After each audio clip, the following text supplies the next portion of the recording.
स्वागत है आपका ब्रेक के बाद। आप देख रहे हैं स्वदेशार। बढ़ते हैं कुछ खास खबरों की ओर। आरबीआई ने अप्रैल में हुई एमपीसी की मीटिंग के मिनट्स जारी कर दिए हैं। मिनट्स के मुताबिक आरबीआई गवर्नर शक्तिकांत दास ने कहा है कि ग्लोबल ग्रोथ और महंगाई दोनों में सुस्ती के संकेत दिखाई दे रहे हैं। और क्या कहा गया है इन मिनट्स में, ज्यादा जानकारी दे रहे हैं हमारे सहयोगी अंकुर मिश्रा। अंकुर, बताएं क्या खास रहे एमपीसी मिनट्स की ब्रीफिंग में।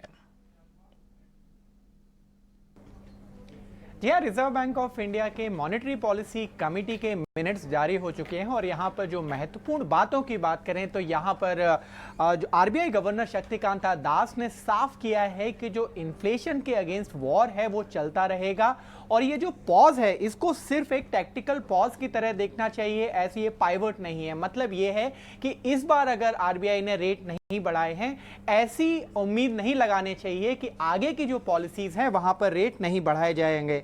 अभी हम बाकी जो मेंबर्स की बात करें तो यहां पर जयंत आर वर्मा, जो कि मुखर विरोधी रहे हैं जितने भी एमपीसी पॉलिसी मेंबर्स रहे हैं उनके खिलाफ, इस बार भी उनके थोड़े से तीखे कमेंट्स हैं और उन्होंने यहां पे मेंशन किया है कि जो टर्मिनल पॉलिसी रेट है, यानी कि वो पॉलिसी रेट जहां से रिजर्व बैंक ऑफ इंडिया आगे कोई भी रेट नहीं बढ़ाएगा, वहां पर थोड़ा सा विजिलेंट रहने की जरूरत है, जो कि अभी 6.5% तक पहुंच चुका है। और थोड़ी सी उन्होंने यहां पे चुटकी ली है, जो withdrawal of accommodation of stance है, जो आरबीआई की परिभाषा है स्टांस की, वहां पर उन्होंने मिनट्स में मेंशन किया है कि मुझे तो समझ में नहीं आ रही कि आखिर ये डेफिनेशन क्या है, शायद बाकी जगह लोगों को समझ में आ रही होगी। आपको हम बता दें, जयंत आर वर्मा ने बार बार मेंशन किया है कि आरबीआई को जो स्टांस है उससे वो सहमत नहीं है और यहां पर रिजर्व बैंक ऑफ इंडिया यानी कि जो मॉनेटरी पॉलिसी कमेटी है वहां पर उनको स्टांस चेंज कर देना चाहिए था। इसके अलावा बाकी मेंबर्स की अगर बात करें तो यहां पर इस बार सर्वसम्मति से फैसला हुआ था कि जो पॉलिसी रेट है उसमें कोई बढ़ोतरी नहीं हो, लेकिन आशिमा गोयल ने यहां पर एक्सप्लेन किया है ये बोलते हुए कि इसके अलावा अगर रियल इंटरेस्ट रेट्स में बढ़ोतरी होती है तो वो अभी के लिए अवॉइडेबल है। इसके अलावा पॉलिसी रेट्स को भी ओवरशूट करना फिलहाल के लिए जरूरी नहीं है। चलिए बढ़ते हैं आगे। एचसीएल टेक ने अपनी चौथी तिमाही के नतीजे जारी कर दिए हैं। आय और मुनाफा और मार्जिन अनुमान के मुताबिक यानी इन लाइन है। कंपनी ने 18 रुपए प्रति शेयर डिविडेंड का ऐलान किया है। कैसे रहे नतीजे, पूरा एनालिसिस दे रही हैं हमारी सहयोगी अनीशा। वेल, एचसीएल टेक के नतीजे स्लाइटली लोअर आए हैं एक्सपेक्टेशन से, थोड़ा डिसअपॉइंटमेंट है स्पेशली FY24 मार्जिन गाइडेंस को लेके। जो डॉलर रेवेन्यू आया है इस बार नंबर वो 0.3% डिक्लाइन है क्वार्टर ऑन क्वार्टर बेसिस पे एंड अगर कॉन्स्टेंट करेंसी रेवेन्यू की भी बात करें तो वहाँ पे भी डिक्लाइन है 1.3% का। ओवरऑल स्ट्रीट एक्सपेक्ट कर रहा था कि डिक्लाइन आएगा क्योंकि उनकी गाइडेंस देखा जाए FY23 की तो उससे ये दिख रहा था कि 1.4% का डिक्लाइन हो सकता है, तो स्ट्रीट थोड़ा प्रिपेयर्ड था कि नंबर वीक आएगा। बट प्रॉफिटेबिलिटी जो आई है कंपनी की वो उम्मीदों से बेहतर आई है। मार्जिन फ्रंट पे 18.1% का नंबर है जबकि हम 18.2% एक्सपेक्ट कर रहे थे। टीसीवी जो आई है डील विंस की दिस टाइम अराउंड वो 8% लोअर है on a year on year basis. Street expect कर रही थी मे बी 5 से 7% का रिडक्शन आएगा, तो वो नंबर 8% आया है। एंड FY24 की गाइडेंस है 6 to 8% growth on the top line and margin band है 18 to 19%। जो रेवेन्यू गाइडेंस है वो pretty much in line with expectation है, बट मार्जिन गाइडेंस थोड़ा लोअर है। एंड एडिशन जो भी है वो हेडकाउंट का वो भी 3674 है। अट्रिशन 19.5% है। तो ओवरऑल बहुत गंदा नंबर नहीं है जैसे हमने इन्फोसिस में देखा था, बट म्यूटेड सेट आया है एचसीएल टेक से इस बार। चले बढ़ते हैं आगे। बात निफ्टी की दिग्गज कंपनी रिलायंस इंडस्ट्रीज लिमिटेड के नतीजों की। नतीजे कल आने वाले हैं और ये नतीजे रह कैसे सकते हैं, हमारे सहयोगी सौमीत सरकार इसका पूरा ब्यौरा दे रहे हैं। तो रिलायंस इंडस्ट्रीज के फोर्थ क्वार्टर में अगर आप देखेंगे तो muted set of numbers he expected है, कोई बिग बैंग ग्रोथ एक्सपेक्टेड नहीं है एनालिस्ट कम्युनिटी को। रेवेन्यू फ्रंट पे अगर आप देखेंगे तो करीब 2% का ग्रोथ एक्सपेक्टेड है। एबिटा करीब 4.5% से बढ़ सकता है ऑन सिक्वेंशियल बेसिस।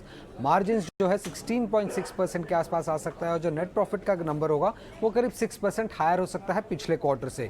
अब अगर हम सेगमेंट वाइज देखें तो O2C सेगमेंट जो है वही सेगमेंट्स ग्रोथ लीड करने वाला है क्योंकि उसी सेगमेंट में सबसे हाईएस्ट एबिटा ग्रोथ एक्सपेक्टेड है, करीब 9% का ऑन सिक्वेंशियल बेसिस। बिजनेस, क्योंकि फोर्थ क्वार्टर में अगर आप देखेंगे तो रिफाइनिंग मार्जिन्स स्टडी थे और पेट्रोकेमिकल मार्जिन्स भी इंप्रूव हुए थे। अब पेट्रोकेमिकल मार्जिन्स इसलिए भी इंप्रूव हुए थे क्योंकि जो एनर्जी कॉस्ट था फोर्थ क्वार्टर में वो थोड़ा लोअर साइड पे था। अब गैस एक्सप्लोरेशन बिजनेस की अगर हम बात करें तो वहाँ पे करीब 4% का EBITDA ग्रोथ एक्सपेक्टेड है और ये प्योरली हायर वॉल्यूम्स के दम पे देखने को मिलेगा क्योंकि प्राइसेस जो थे on sequential basis pretty much stable रहे हैं। रिटेल सेगमेंट की अगर हम बात करें तो वहाँ पे जितना भी ग्रोथ दिख रहा है रेवेन्यू में करीब 3% का और EBITDA फ्रंट पे करीब 4% का ग्रोथ एक्सपेक्टेड है ऑन सिक्वेंशियल बेसिस और ये प्योरली स्टोर एडिशंस के दम पे और ऑपरेटिंग लेवरेज के दम पे हमें ये ग्रोथ देखने को मिल रहा है। तो कंसोलिडेटेड बेसिस पे अगर हम देखें तो O2C सेगमेंट जो है वो ग्रोथ लीड करने वाला है फोर्थ क्वार्टर FY23 में। रिलायंस जो कि टेलीकॉम आर्म है रिलायंस इंडस्ट्रीज का, उससे अगर आप देखेंगे तो काफ़ी weak set of numbers expected है। रेवेन्यू सिर्फ 2% से बढ़ेगा, EBITDA ग्रोथ भी करीब 2% के आसपास होगा और नेट प्रॉफिट अगर आप देखेंगे तो लार्जली फ्लैट रहेगा on a sequential basis. In fact जो कंपनी की EBITDA और नेट प्रॉफिट ग्रोथ होगी वो स्लोएस्ट एवर होगी लिस्टिंग से लेके अब तक। आरपू जो कि की नंबर है कोई भी टेलीकॉम कंपनी के लिए वो करीब 179 रुपीज़ के आसपास आ सकता है और सब्सक्राइबर बेस जो है वो ग्रो होकर करीब 43.9 करोड़ के आसपास की एक्सपेक्टेशंस है एनालिस्ट कम्युनिटी की। अब जो भी ग्रोथ देखने को मिल रहा है करीब 2% का रेवेन्यू फ्रंट पे और 2% का EBITDA फ्रंट पे वो प्योरली सब्सक्राइबर एडिशन के दम पे देखने मिल रहा है। और ये जो लोअर ग्रोथ इसलिए हो रही है कंपनी में क्योंकि अगर आप देखेंगे तो कोई भी टैरिफ हाइक नहीं हुआ था तो कोई मेजर रीज़न एज सच नहीं है बड़ा ग्रोथ एक्सपेक्ट करने का रिलायंस जियो से। और उसी के साथ कॉस्ट फ्रंट पे थोड़ा बहुत ज़्यादा एक्सपेंसेस हुए रहेंगे कंपनी के लिए क्योंकि 5G लॉन्च करने के बाद थोड़े एक्सपेंसेस शूट अप हो चुके हैं कंपनी के लिए। अब नेट प्रॉफिट ग्रोथ इसलिए भी कम आ रहा है क्योंकि फाइनेंस कॉस्ट हायर साइड पे होने की एक्सपेक्टेशंस है क्योंकि स्पेक्ट्रम कॉस्ट जो है वो फैक्टर इन हुआ रहेगा बैलेंस शीट में, जिसकी वजह से फाइनेंस कॉस्ट कंपनी की बढ़ चुकी होगी। अब ओवरऑल रिलायंस इंडस्ट्रीज के रिजल्ट में अगर हम देखें तो कौन सी चीज़ों पे ध्यान रखनी होगी। सबसे पहले कि नेट डेट लेवल्स कहाँ पे पहुंच रहे हैं रिलायंस के। पहले ये नेट डेट फ्री था, अब ये नेट डेट जो है कंपनी का 1 लाख करोड़ के ऊपर हो चुका है। इन्वेस्टमेंट्स जो कर रही है कंपनी रिटेल और न्यू एनर्जी वर्टिकल्स में उसका क्या आउटलुक है उस पर अपडेट लेना इंपॉर्टेंट होगा। जियो फाइनेंशियल्स का जो डी मर्जर है उस पर क्या अब तक अपडेट हो चुका है, क्या नए अनाउंसमेंट्स आ रहे हैं कंपनी में, उसकी तरफ से वो भी ट्रैक करना होगा। और जो भी एक्विजिशंस कंपनी ने किए हैं फोर्थ क्वार्टर पे उसके बारे में क्या कंपनी के प्लान्स है आगे चलते वो ट्रैक करना इंपॉर्टेंट होगा। और टेलीकॉम बिजनेस में आरपू ट्रेजेक्ट्री कैसा रहा है, 5G मोनेटाइजेशन प्लान क्या है आगे चल के और 5G में कैसा ट्रैक्शन देखने मिल रहा है, कितने यूजर एडिशंस हुए हैं कंपनी के, ये सब ट्रैक करना इंपॉर्टेंट होगा रिलायंस इंडस्ट्रीज के रिजल्ट से। चलिए एक और खास खबर की ओर बढ़ते हैं। पेट्रोल और डीजल की कीमतों पर ग्राहकों को तुरंत कोई राहत मिलने के आसार कम हैं। ईटी नाउ स्वदेश को सूत्रों के हवाले से जानकारी मिली है कि ऑयल मार्केटिंग कंपनियां यानी OMCs अंडर रिकवरी में तेजी से उनमें कमी आ रही है और क्रूड अगर दायरे में रहा तो जल्द OMCs मुनाफा कमाना शुरू कर देंगे। लेकिन पेट्रोल डीजल के दाम फिलहाल कम होने के आसार क्यों नहीं है, हमारे सहयोगी प्रकाश प्रियदर्शी इसके बारे में जानकारी दे रहे हैं। देखिए, पेट्रोल डीजल की कीमतों में तुरंत कटौती हो इसकी संभावना कम दिख रही है। कंज्यूमर को तुरंत राहत मिले इस बात की संभावना कम दिख रही है, बावजूद इसके कि जो ऑयल मार्केटिंग कंपनीज़ हैं उनका जो घाटा है पेट्रोल डीजल के ऊपर वो लगभग ख़त्म हो गया है। डीजल पर जो अंडर रिकवरी है वो कम होकर अब 0 के करीब पहुंच गया है, जो कि एक समय 40 रुपये प्रति लीटर था। पेट्रोल पर तो पहले से ही अंडर रिकवरी नहीं है। इनफैक्ट कंपनियों को तो पेट्रोल की बिक्री पर प्रति लीटर करीब 11 रुपये का प्रॉफिट इस वक्त है। LPG पर भी कंपनियों को कोई घाटा नहीं है। इसके बावजूद भी पेट्रोल डीजल की कीमतों में तुरंत कटौती हो इस बात की संभावना कम नज़र आ रही है। और इसके पीछे की जो सबसे बड़ी वजह यह है कि ऑयल मार्केटिंग कंपनीज़ का जो पहले का घाटा है वो इस वक्त उसकी रिकवरी कर रही हैं। जैसा कि आपको पता है कि वित्त वर्ष 2023 की पहली छमाही में ऑयल मार्केटिंग कंपनीज़ का जो एक्युमुलेटेड लॉस था वो करीब 27,000 करोड़ रुपए था। हालांकि Q3 में कुछ प्रॉफिट कंपनियों को हुई थी, लेकिन फिर भी वो इतना ज़्यादा नहीं था कि जो उनका ओवरऑल लॉसेस था उसकी रिकवरी हो पाए। अब सूत्र हमें इस बात की जानकारी दे रहे हैं कि नज़र इस बात पर टिकी हुई है कि चौथी तिमाही के नतीजे कैसे होते हैं और उसमें अगर कंपनियों को अगर राहत मिलती है तो फिर इस बात की संभावना बन सकती है कि कीमतों में कुछ कमी देखने को मिले। हालांकि एक और इम्पॉर्टेंट फैक्टर है और वो है दरअसल ओपेक प्लस ने क्रूड प्रोडक्शन में और ज़्यादा कटौती पर जो सहमति बनाई है उससे ज़्यादा चिंताएं बढ़ गई हैं, क्योंकि अगर प्रोडक्शन कट देखने को मिलती है और कीमतों में फिर से बढ़ोतरी देखने को मिलती है ग्लोबल मार्केट में, तो फिर जो रिटेल प्राइसेस हैं उसमें कमी लाना शायद संभव नहीं होगा। लिहाजा इस वक्त ऑयल मार्केटिंग कंपनीज़ का और सरकार का भी इस बात पर वेट एंड वॉच के स्थिति में है और इस बात पर नज़र बनी हुई है कि ग्लोबल स्थितियां कैसी बनी रहती हैं, साथ ही साथ Q4 के रिजल्ट्स कैसे रहते हैं और इसके बाद ही डोमेस्टिक मार्केट में पेट्रोल डीजल की बात अगर आप करें, रिवीजन से संबंधित कोई फैसला सरकार लेगी। जी। और चलिए अब बात कर लेते हैं दिल्ली में खुले एप्पल स्टोर की। मुंबई के बाद एप्पल ने देश की राजधानी दिल्ली में अपना दूसरा रिटेल स्टोर खोला है। कंपनी के सीईओ टिम कुक ने ये स्टोर आज सुबह एप्पल साकेत स्टोर का उद्घाटन किया। इससे पहले कल उन्होंने मुंबई के बांद्रा कुर्ला कॉम्प्लेक्स में एप्पल के पहले स्टोर का विधिवत उद्घाटन किया था। एप्पल साकेत स्टोर में क्या है खासियत, हमारी सहयोगी सुमिता करीर ग्राउंड रिपोर्ट दे रही हैं। वेल, आप देख रहे हैं बहुत ही खुशी का माहौल है, सेलिब्रेशन का माहौल है। मैं यहाँ पे सेलेक्ट सिटी वॉक साकेत में हूँ, जहाँ पे एप्पल ने अपना फर्स्ट रिटेल स्टोर खोला है। पहला जो खोला था उन्होंने वो बॉम्बे में खोला था। ये इंडिया का सेकंड रिटेल स्टोर है और आप देख सकते हैं बहुत ही सेलिब्रेशन का माहौल है। लोग काफ़ी इमोशनल हो रहे हैं। यहाँ पे टिम कुक आए थे, जैसे वो पहले बॉम्बे में आए थे, वो कस्टमर्स से मिले, वहाँ पे कुछ इनिशियल फ्यू कस्टमर्स से उन्होंने ऑटोग्राफ्स वगैरह भी साइन किए, लोगों से बातचीत की और कस्टमर्स के लिए, क्योंकि उन्होंने एप्पल को बचपन से देखा है, तो उनके लिए एक बहुत ही इमोशनल मोमेंट था। बाकी आपको स्टोर की एक झलक दिखा देते हैं। यहाँ पे आपको कुछ आईपैड्स मिलेंगे, एप्पल वॉचेस मिलेंगी, यहाँ पे आपको वहाँ पे आपको कवर्स मिलेंगे, आईफोन के कवर्स। तो आप जिस प्रोडक्ट का नाम लेंगे वो सब यहाँ पे है और बहुत ही खूबसूरत लगने वाला स्टोर है, क्योंकि यहाँ पे एप्पल जो है अपनी सस्टेनेबिलिटी की कमिटमेंट को पूरा कर रहा है। ये कार्बन न्यूट्रल स्टोर भी है, जैसे एप्पल बोलता आया है, और किसी भी फॉरेन स्टोर की अगर आप बात करेंगे उससे बिल्कुल उसको टक्कर देता हुआ है। हाँ, एक बात बोलनी पड़ेगी, जो बॉम्बे वाला स्टोर था वो एप्पल दिल्ली वाले स्टोर से तो बहुत बड़ा था, तकरीबन 20,000 स्क्वायर फीट, और ये वाला जो है ये स्लाइटली ओवर 8,000 स्क्वायर फीट है। यहाँ पे एक बहुत इम्पॉर्टेंट चीज़ आपको ये भी बता दूँ कि यहाँ पे जो डिलीवरी है, जो पिकअप पॉइंट भी है यहाँ पे जो आप कर सकते हैं। आपने अगर ऑनलाइन ऑर्डर की हैं कुछ चीज़ें तो आप वो यहाँ से पिकअप कर सकते हैं इस पूरे स्टोर से। चलिए बढ़ते हैं आगे। बाजार में आज वीकली एक्सपायरी का दिन था और आज उतार चढ़ाव के बाद निफ्टी और सेंसेक्स बेहद हल्की बढ़त पर बंद हुए। निफ्टी केवल 6 अंक की बढ़त पर बंद हुआ, जबकि सेंसेक्स 65 अंक की तेजी पर बंद हुआ। निफ्टी के 50 में से 26 स्टॉक्स हरे निशान में बंद हुए। निफ्टी बैंक 115 अंकों की तेजी के साथ 42,269 के लेवल पर बंद हुआ।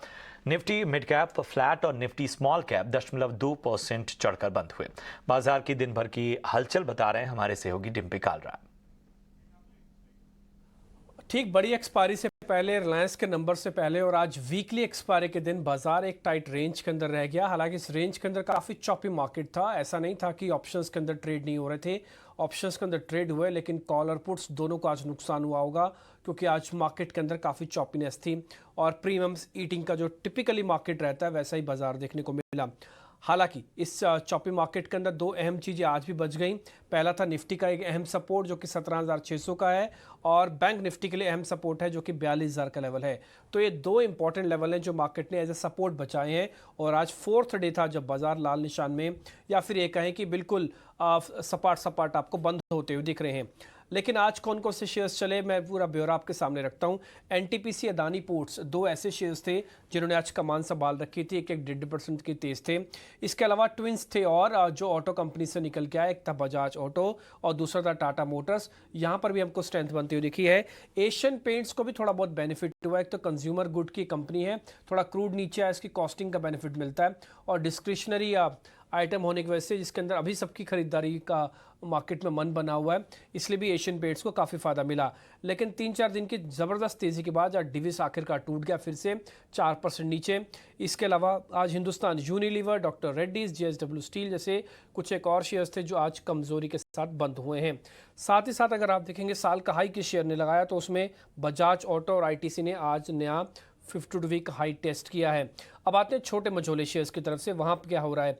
हालांकि उसका इंडाइसिस में जिस तरह के क्रैक बड़े इंडाइसिस में हमको साइडवेज होता हुआ दिखा है, छोटा मझोला शेयर का इंडेक्स अभी भी एक रेंज के अंदर पॉजिटिव बायस के साथ वो कामकाज कर रहा है।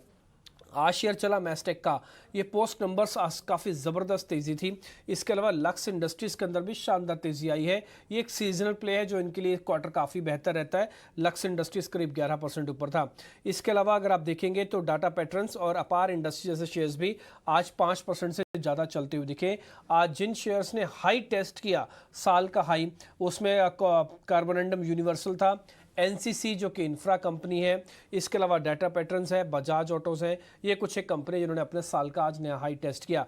छोटे मझोले शेयर्स की कैटेगरी में जो शेयर आज टूट गए वो थे आज बालाजी अमाइंस, इसके अलावा बीसीजी और साथ ही आवास के नाम से एक कंपनी है जो कि फाइनेंसिंग करती है, और उसके अंदर भी आज हमको नुकसान करीब 4.5% का आते हुए दिखा। और साल का लो जिसने आज टेस्ट किया 52 वीक लो, उसमें था मैरिको, साथ ही ओरिएंट इलेक्ट्रिकल्स। ये शेयर भी आज टूटे, हालांकि शेयर बंद हर निशान में है, बट इन्होंने आज का नया साल का लो टेस्ट किया। तो कुल मिला के अब रिलायंस के नंबर्स, ग्लोबल पैरामीटर्स पे फिर से नज़र होगी। मार्केट में ग्लोबल सेट ऑफ अगर बिगड़ता है और रिलायंस के नंबर खराब रहते हैं तो ये मार्केट के लिए मुश्किल का दौर लेके आएगा। नहीं तो मार्केट एक अहम सपोर्ट पे है, पिछले 3 दिन से सपोर्ट को बचा रहा है। अगर ये दोनों ट्रिगर्स ठीक हो गए, ग्लोबल और रिलायंस इंडस्ट्रीज, तो एक second round of short covering आप और बाजार के अंदर देखेंगे। चले बढ़ते हैं आगे और बात करते हैं कोरोना की रफ्तार की, जो एक बार फिर देश में तेजी से बढ़ गई है। देश में पिछले 24 घंटे में कोरोना के 12,591 नए मामले सामने आए हैं। 29 लोगों की इसमें मौत हुई है, जबकि 10,827 मरीज ठीक हुए हैं। 65,286 एक्टिव केस फिलहाल हैं। देश में पॉजिटिविटी रेट भी 5% के ऊपर पहुंच गई है। इससे पहले देश में बुधवार को कोरोना वायरस के 10,542 नए मामले आए थे। वहीं अगर राज्यों की बात करें तो दिल्ली और महाराष्ट्र ऐसे राज्य हैं जहां कोरोना के सबसे ज्यादा केस सामने आ रहे हैं। दिल्ली एनसीआर के इलाकों में भी कोरोना के मरीजों की संख्या तेजी से बढ़ी है। महाराष्ट्र में कोविड-19 के 1,000 से अधिक नए केस सामने आए हैं। मानहानि केस में कांग्रेस नेता राहुल गांधी की दायर याचिका को सूरत सेशंस कोर्ट ने खारिज कर दिया। कोर्ट ने सजा पर निचली अदालत के फैसले को बरकरार रखा है। निचली अदालत ने उन्हें 2 साल की जेल की सजा सुनाई थी। एडिशनल सेशन कोर्ट के जज ने राहुल की दायर याचिका पर सिर्फ एक शब्द कहा, डिसमिस्ड, यानी याचिका खारिज। इससे पहले कोर्ट ने इस मामले पर 13 अप्रैल को दोनों पक्षों की दलीलें सुनी थी और फैसला सुरक्षित रख लिया था। निचली अदालत से राहत न मिलने के बाद राहुल अब हाई कोर्ट में अपील करेंगे। सूरत कोर्ट के फैसले के बाद कांग्रेस ने कहा है कि वो कानून के तहत दिए गए सभी विकल्पों पर विचार करेगी। राहुल गांधी सूरत के अपीलिएट कोर्ट से क्या उनके जो सजा उनको मिला था, क्या उस पर रोक लगेगी, इसको लेकर बहुत सारी चर्चाएं हो रही थी। और अब जब सूरत के अपीलिएट कोर्ट का जजमेंट आया है, उसका वर्डिक्ट आया है, पूरे देश में खुशी का माहौल है। और खास करके पिछड़े वर्ग में, जिसके प्रति राहुल गांधी के मन में वैमनस्य का भाव था, जिस पिछड़े वर्ग के लिए राहुल गांधी ने आपत्तिजनक शब्दों का प्रयोग किया था, उन्हें गाली देने का काम किया था, और इतना कुछ करने के बाद राहुल गांधी और गांधी परिवार को लगता था वो बच के निकल जाएंगे, वो नहीं हो पाया है। श्री राहुल गांधी जी के वक्तव्य का सवाल है। सब जानते हैं कि वो एक लाइन किस संदर्भ, किस परिप्रेक्ष्य में कही गई थी, किस प्रकार से उसको तोड़ फोड़ कर एक नई आयाम दिया गया है, जो बिल्कुल सीधा देखने पे भी झूठा और बेमानी दिखता है। जो कारण दिए गए हैं इस निर्णय में वो बिल्कुल संदिग्ध हैं, गलत हैं। बार बार ओबीसी के विषय में टिप्पणियां की जा रही हैं, उनका उल्टा असर अब हो रहा है। सभी लोग समझते हैं कि ओबीसी समुदाय के लोगों ने ये समझ लिया है कि मोदी जी और सत्तारूढ़ बीजेपी किस प्रकार से उनके नाम का दुरुपयोग कर रहे हैं, उनके नाम को भुनाने का प्रयत्न कर रहे हैं राजनीतिक रूप से। और राहुल को कोर्ट की तरफ लगे झटके पर बीजेपी की तरफ से भी रिएक्शन आए। बीजेपी प्रवक्ता संबित पात्रा का बयान आपने सुना। और चलिए अब अगली खबर की ओर बढ़ें। अदानी ग्रुप के चेयरमैन गौतम अदानी ने आज एनसीपी चीफ शरद पवार से मुलाकात की। ये मुलाकात मुंबई में शरद पवार के आवास सिल्वर ओक में हुई। पिछले दिनों अदानी विवाद मामले में शरद पवार ने खुलकर बात की थी और एक प्रेस कॉन्फ्रेंस में भी सुप्रीम कोर्ट की ओर से गठित कमेटी की हो रही जांच को सही बताया था। हिंडनबर्ग रिपोर्ट के बाद उठे विवाद की जांच के लिए सुप्रीम कोर्ट ने यह कमेटी गठित की थी। अगर सीबीआई ने विदेशी विनियमन अधिनियम यानी FCRA के उल्लंघन के आरोप में ऑक्सफैम इंडिया के खिलाफ FIR दर्ज कर ली है। सीबीआई की ओर से दी गई जानकारी के मुताबिक केंद्रीय एजेंसी ने दिल्ली में ऑक्सफैम इंडिया के ऑफिस में छापेमारी भी की। सीबीआई के मुताबिक गृह मंत्रालय की एक शिकायत पर यह कार्रवाई हुई है। FIR में यह कहा गया है कि ऑक्सफैम इंडिया का FCRA रजिस्ट्रेशन खत्म हो गया था, लेकिन बावजूद इसके उसने दूसरे माध्यमों के जरिए पैसे के लेन देन के लिए कानून का उल्लंघन किया। पिछले साल जनवरी महीने में गृह मंत्रालय ने ऑक्सफैम इंडिया के FCRA लाइसेंस को निलंबित कर दिया था। बढ़ते आगे, पाकिस्तान के विदेश मंत्री बिलावल भुट्टो भारत आएंगे। बिलावल की यह यात्रा अगले महीने के शुरुआत में 4 से 5 मई को होगी। 2014 में तत्कालीन प्रधानमंत्री नवाज शरीफ के बाद पाकिस्तानी सरकार के किसी नेता की यह पहली भारत यात्रा होगी। 4 मई को गोवा में SCO के विदेश मंत्रियों की अहम मीटिंग होनी है।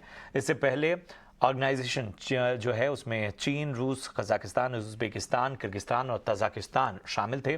बाद में इसमें भारत और पाकिस्तान भी शामिल हुए। इस मुद्दे पर ज्यादा जानकारी दे रहे हैं हमारे सहयोगी श्रृंजॉय Chaudhary.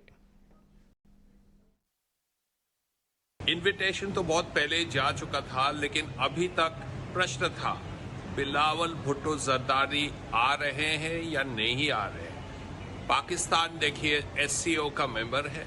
Pakistan SCO foreign ministers meet में इनवाइटेड है। गोवा में हो रहा है, तो बिलावल भुट्टो जरदारी का तो नॉर्मली आना ही था, लेकिन पाकिस्तानी है और बहुत दिन हो गया है पाकिस्तानी फॉरेन मिनिस्टर कोई आए नहीं, पाकिस्तानी सीनियर मिनिस्टर कोई आए नहीं। तो अब पता चल रहा है यस बिलावल भुट्टो जरदारी आएंगे, लेकिन इम्पोर्टेंट बात जो मानने पड़ेगा, ये आके कहेंगे क्या, क्योंकि अंडरस्टैंडिंग है ये मल्टीलैटरल इवेंट है। इसमें रशिया, चाइना और दूसरे देश आएंगे, भारत रहेंगे। चले बढ़ते आगे। जम्मू कश्मीर में दर्दनाक हादसे में सेना के 5 जवान शहीद हो गए। खबर के मुताबिक पुंछ जम्मू हाईवे पर सेना की एक गाड़ी में आग लग गई, जिसके बाद ये बड़ा हादसा पेश आया। ट्रक में आग लगने से भारतीय सेना के 5 जवानों ने दम तोड़ दिया। बता दें कि सेना का ट्रक पुंछ जम्मू हाईवे पर तोता गली के पास से गुजर रहा था। इसी दौरान ट्रक में अचानक संदिग्ध परिस्थितियों में आग लग गई। आसपास के लोगों ने आग बुझाने की कोशिश की, लेकिन आग इतनी विकराल थी कि ट्रक में सवार जवान बुरी तरह झुलस गए। बता दें कि हादसे के बाद घटनास्थल पर रेस्क्यू ऑपरेशन हुआ। और अब बुलेटिन में जाते जाते आपको छोड़ जाते हैं हीट वेव की मार के बीच राहत देने वाली 2 तस्वीरों के साथ। एक तरफ उत्तर भारत गर्मी की मार झेल रहा है, वहीं हिमाचल प्रदेश और जम्मू कश्मीर में बर्फबारी हो रही है। हिमाचल के लाहौल स्पीति में बर्फबारी हो रही है। दूसरी तस्वीर कश्मीर घाटी के कुपवाड़ा की आपको हम दिखाने जा रहे हैं। यहाँ साधना पास में आज 3 से 4 इंच बर्फबारी दर्ज की गई।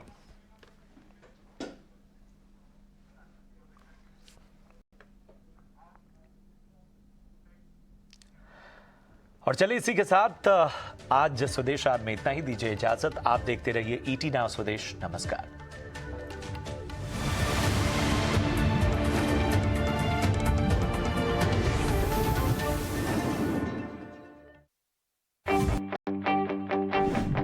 स्टॉक मार्केट में पोर्टफोलियो बनाना